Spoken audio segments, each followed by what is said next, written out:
hold on. Just keep pressure, keep pressure.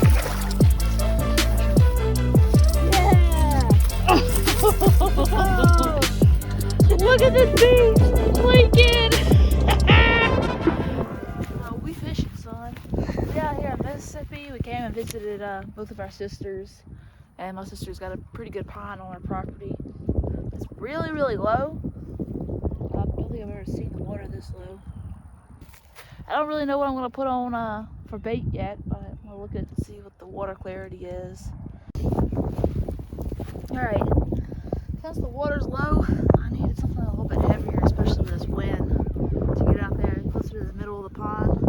So I put, it's a really bright day too, so look at this crankbait. I think Monster Bass actually makes it. Woo! I crushed it. Absolutely crushed it. But absolutely crushed it. Nice. Oh, that nice bass.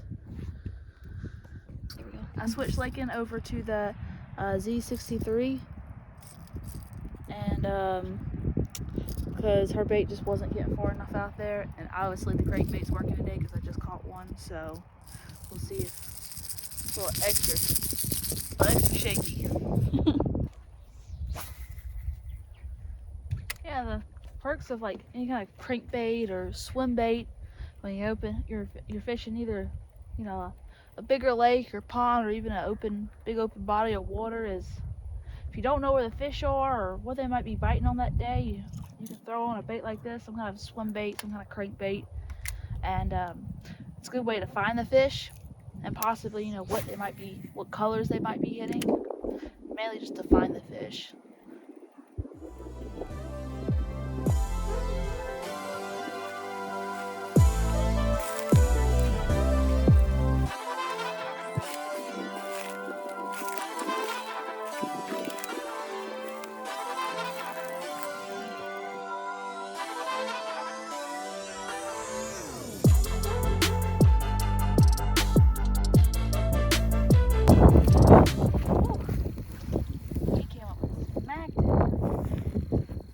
Oh, he's so little.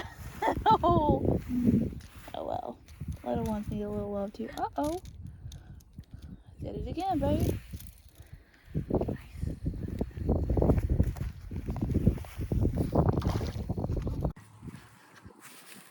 Guys, I just hooked a little tiny bass and it flew out of the water and flew into this grass somewhere. Oh, I see it. Don't get bit by a snake. Oh my goodness.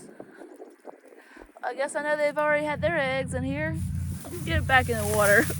Gotta grow a little bit bigger, fella. The bait's as big as it is. That's awesome.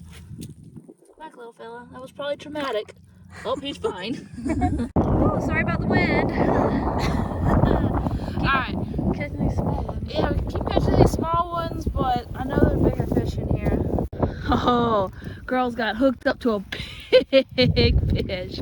Yes, hold on. Just keep pressure, keep pressure. Keep pressure. Yeah! Oh, baby, look, compared to my foot. Oh, Lincoln! Yeah! Yes, look at this beast. This is my hand. Look at this beast.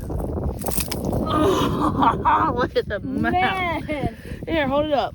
It's heavy. Whoa! Look at this beast, Lincoln! And she crushed it on that Z63, baby. Lincoln did it again. I'm over here fiddle farting. Look, that's a nice bass. Not as big as the last one, but look. Crushing it in this corner, man. The wind's blowing into our face. We've got a little bit of shade, a little bit of cover over here. I think the bait fish, a little bit of bait fish that is in this pond, is getting pushed into this corner and is around this tree trying to chill out, and the bass are crushing them. Love it. All right, Lincoln also caught that thinking crankbait just caught a really nice perch. Look at that. Look at the colors. Oh my gosh. Absolutely gorgeous fish. Wow. Alright. Bye-bye, buddy. Oh yeah. It's a big one. Oh, he's heavy. Oh man. Oh yeah, baby. Oh, that's a nice fish right there. Oh Yeah. Woo! That fish. Still not as big as yours. That's a pretty good close second. Alright guys, I'm going to take a little pause in this video. I want to explain to y'all a little bit more on how crankbaits work and the different types of crankbaits.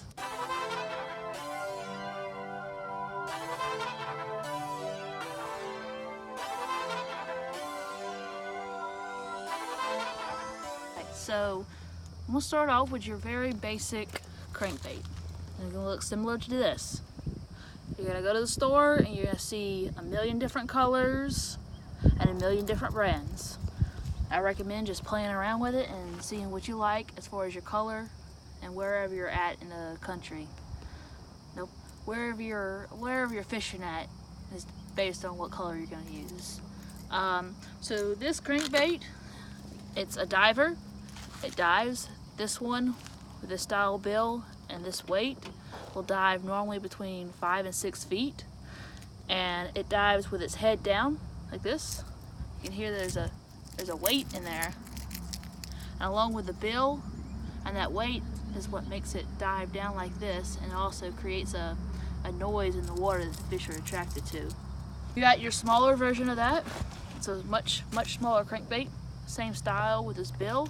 The bill is bigger on this because it's a lighter weight crankbait, so it still dives 4 to 6 feet, but since it's so small you need a bigger bill on it.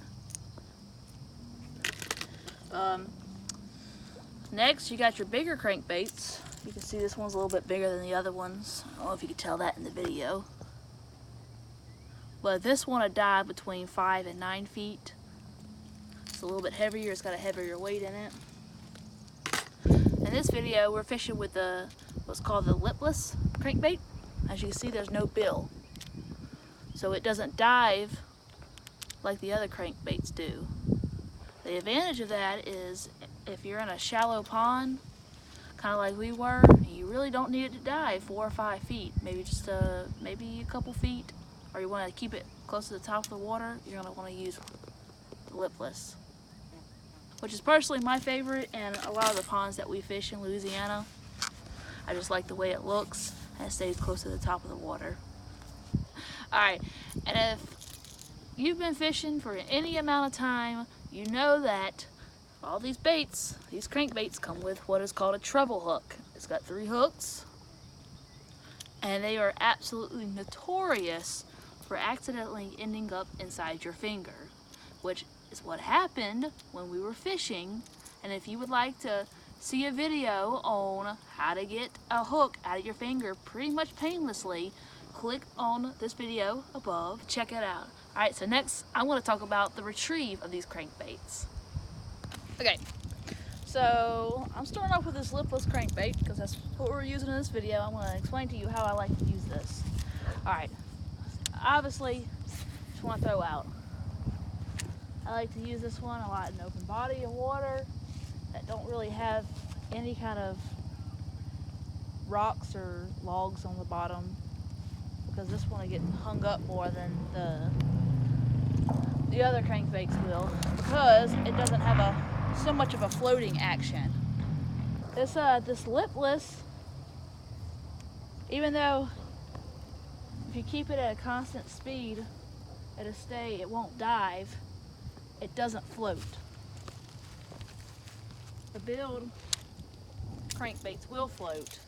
This one, as you can see, I don't know if you can actually see it or not, if you put it in the water, it just sinks straight to the bottom.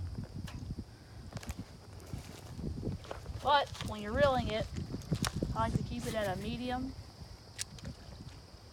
Let it sink a little bit closer to the bottom and then reel it. I like to keep it at a medium speed, not too fast. Give it a little jerk once in a while. Yeah, that's about all you do with these lipless is you just want to medium. You might want to change the speed up a little fast, slower. Change it up, see what the fish are actually biting on that day. Because they can be biting a fast reel retrieve that morning, and by the time noon or evening comes around, they might want something a little bit slower. So definitely keep trying different retrieves. One more option for this lipless crankbait, as far as for retrieving this lipless crankbait, is an up, let it sink, reeling your slack, up, let it sink, up, reel in the slack as it drops down to the bottom, reel it up. That crawls is a kind of a slow swimming action. And every time it comes up, it'll vibrate like a crankbait does, and then just drop down to the bottom and back up. That's also one technique that works pretty well. And next we're going to talk about this crankbait with its bill. Okay? Alright, these are fantastic. These are fantastic. Look, throw it out there. Until you start reeling, it's going to stay on top of the water. So you're going to have to get that retrieve going as soon as it hits the water if you actually want it to put it in motion. It's going to dive deep. But the great thing about this is because it does swim nose down, unless you're running through a lot of grass, you'll be able to fill rocks or logs most of the time, and it either kind of bounce off, or you can just stop it for a second and it'll float, and then you can start reeling it, retrieving it again, and it'll miss those logs and won't get hooked up. But I don't really like them in grassy bottom ponds. So the same with this goes. You've got to change it up. You gotta see what's working for the day. So you can do a medium. You can change it up to fast. But what I do recommend is once you get it going, just like with some swim baits and stuff like that, you might want to just give it a pause once in a while. Give it that pause and make it look real. Maybe you can get a jerk it once in a while. Anyways, in that pause, a lot of times those fish should take that opportunity to strike your bait.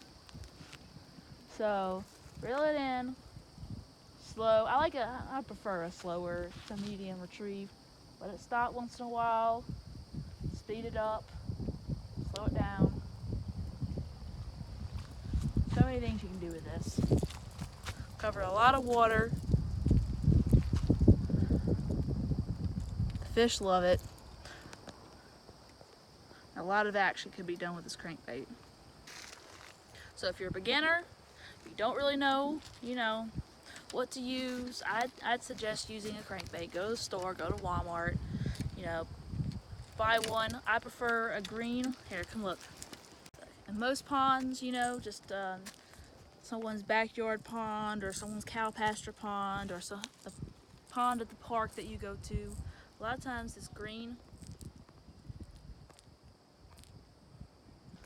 with a little bit of red on the bottom. This is representing, like, especially in the spring, because right now, all the brim and all the bass, they just had their eggs. Everything's hatched. There's a lot of little tiny bass, a little tiny brim, and this is what it's gonna look like. They're gonna look like it. Especially this one's baby bass color. It worked really well. Oh. Dang. Oh, there he is. Oh. Thank y'all so much for watching. If you enjoyed this video, hit that like and subscribe button, and always, tight lines.